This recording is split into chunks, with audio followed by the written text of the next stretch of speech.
So I'm just making lids off the hump.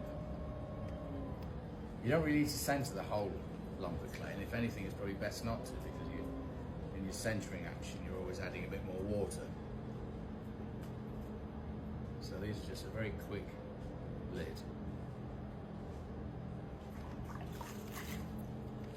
These are for the garlic jars. So they'll sit in the gallery.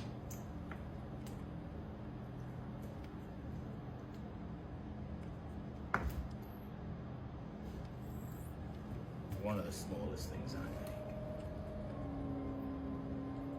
And they're usually the last thing of the day. So it does take me a while to sort of settle down to a size of knob. Especially as I probably only make these a couple of times a year. So when I first started making pots 40 odd years ago, the fashion in those days was pottery. And I can remember making thousands upon thousands of minute jars, very similar to these in size, in shape, but only about that sort of size. And each one had a lid like these. And I'd usually from a local craft shop, which was Aysgarth Falls, I'd get an order every winter of probably about anything up to about 3,000 or 4,000 of these things.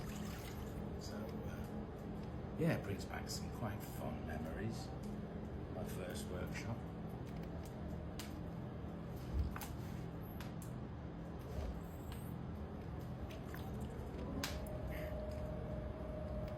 So just bring up whatever clay you need, and you're splitting it like that.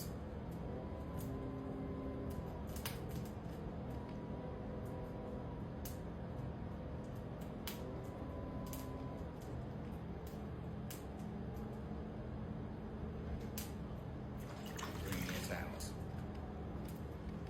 So it's, and then it just folds in.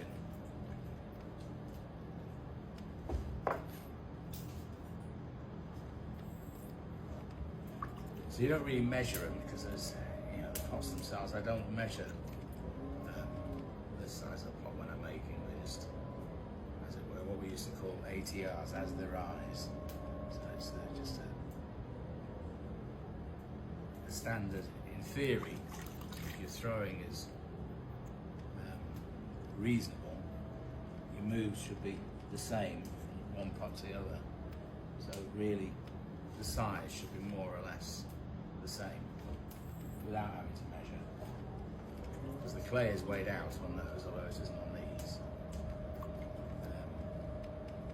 But you'll get you'll get enough leeway. The gallery is quite a sizable gallery, so it gives you probably about half an inch of leeway anyway, in terms of the size of the